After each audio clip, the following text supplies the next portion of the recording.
I think my most immediate goal is to try to be on the White House card. I'm giving Dana his space. Dana has changed my life. The way things went down, I was wrong. I wish that I could see him face to face and just apologize to him. And when he's feeling me, I think I'm one of his favorite fighters. When he's not feeling me, I'm probably the reason why he has a bald head. Jon Jones has now publicly pleaded with Dana White to let him compete at the upcoming White House UFC card.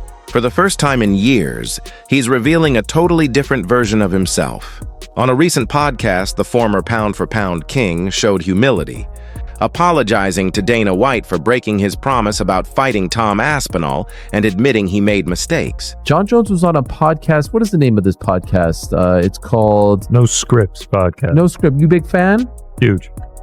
The No Scripts Podcast. Jon Jones was on this podcast. I guess it was over the last couple of weeks. It was clearly around the time that he was in Nashville for the Dirty Boxing event, because he's wearing similar clothing.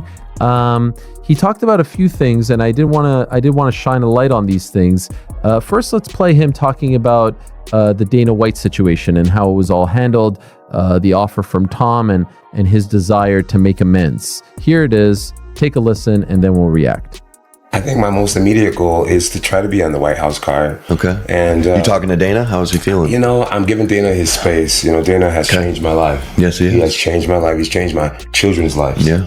And I'm forever grateful to him. And we had a verbal agreement that didn't go over well. Can we pause right there? Pause right there. A verbal agreement. Remember, there was some reporting by a handsome fellow, I forget his name escapes me, who said on multiple occasions that Jon Jones gave his word to the UFC when they got him the $30 million that he was asking for, and then a couple of days later he reneged. Actually, Chael's version of the story is actually quite accurate. He was feeling himself at the time. He was getting some nice little reality show offers, and he's like, you know what? I don't need this money. I'm getting, a pretty penny to do this stuff. So here he is. Dana confirmed it, if you recall, back in June when they officially moved on. And now here's Jon confirming it. And as I've said multiple times, never came out and refuted it, regardless of what his fans or people may say about me being a quote-unquote Jon Jones hater, which is not the truth. I'm just telling you exactly what happened. Jones admitted that he regrets how things unfolded,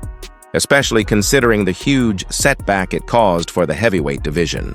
He assured Dana that if granted one more opportunity, he'll make it right by delivering one of the biggest and most unforgettable fights in UFC history. Does he fight in 2026? True or false? Well, he's talking so much smack about Tom. He doesn't have the money to not. He doesn't have the money to walk away. He doesn't have a choice.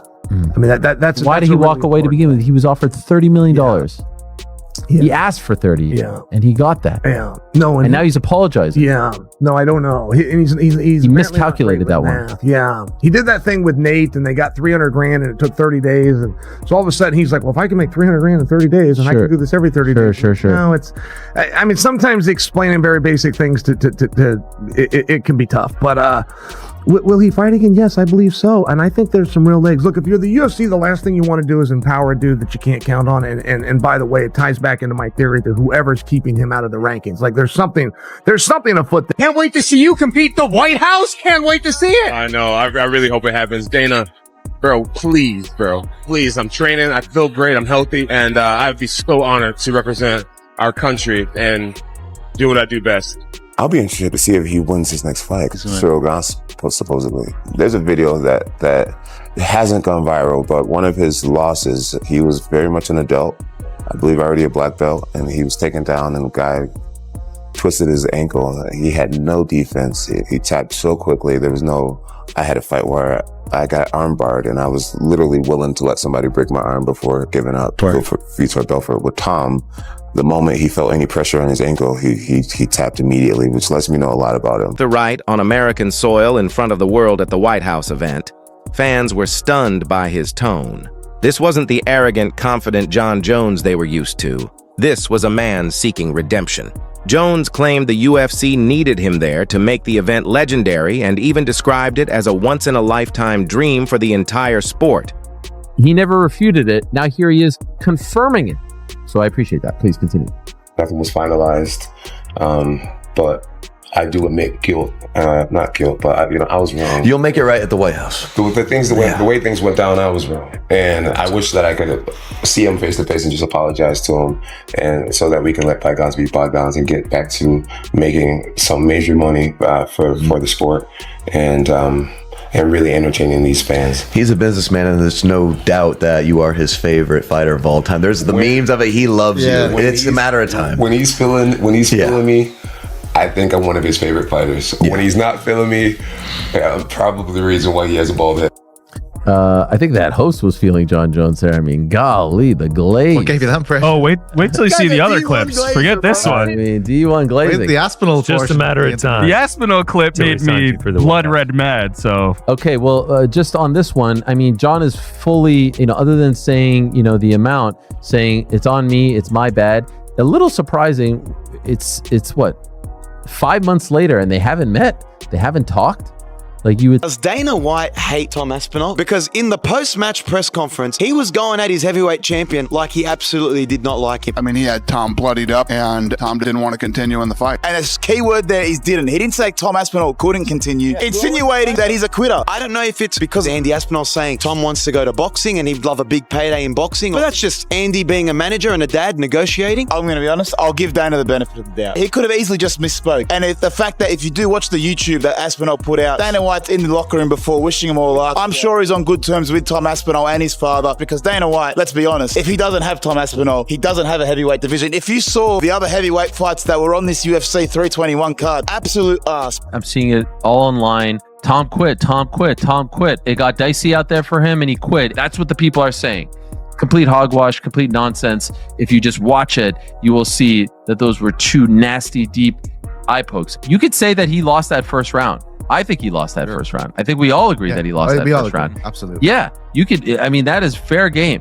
But to suggest that he quit, that he wanted a way out, that he looked for a way out because the going got tough is just something that I'm not going to subscribe to. You know, Jon Jones is going to weigh in. This is the guy. For the record, Jon Jones was offered for the millionth time $30 million to fight this man, and he didn't. You can't claim after the fact, this is the guy, but you know he's going to spike the football. And there's a cruel irony involved in the fact that Tom doesn't fight Jon Jones, but still gets eye poked. But this is tough for him. This is the first time in his career where he's not going to be beloved by people, because people are going to accuse him of being a quitter, because they're going to say that the going got tough and he asked for a way out. I think that's absolute hogwash. He got poked in both eyes. But not everyone is convinced. Many in the MMA world think this sudden apology is calculated. They believe Jones only said sorry because he sees the huge spotlight surrounding the White House card fading fast. White House card's got to be the biggest fight. Can't be Jon Jones. He's a flake. Jon really wants on the card. Jon apologized. He went to Dana White in a text message, and Dana said, hey, I didn't like how this whole thing went down with Aspinall. I thought that we had an agreement. I'm not cool with that. Jon came to him and apologized. Tremendous compliment Dana gave Conor, which was to say, man, I can count on him. There would be no belts. So you're going to tell me because of the placement of a card that we're going to bring in a certain star power, of which Conor is still the guy, within the placement of the card, and because it's so big, but it's not going to get a title fight. I'm just getting a little confused on the whole thing. I'm distraught. I'm broken. I don't know how to feel about this. Basically, Cyril Gane went bowling and used Tom Aspinall's face as a bowling ball. All he was missing was a thumb in the mouth. I swear. He had two fingers up top in each eye. My biggest fear happened. Tom Aspinall, he had to win this fight. And the first thing I saw when I woke up was my beautiful wife. But besides that, I looked at Jon Jones' Instagram and I saw he changed his avatar to a duck with an eye patch. Cyril Gane was looking good. Cyril Gane was looking good. He was looking loose. And I thought we were having a good tit-for-tat fight. A lot of people see it as like, oh, Gane was picking Tom apart. And I see it and I think, Gane's probably up by a couple strikes here. I think a lot of people wrote off Cyril Gane, and I was one of them. But not everyone's believing it.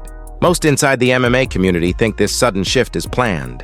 They say Jones apologized only because he feels the huge spotlight around the White House event fading away.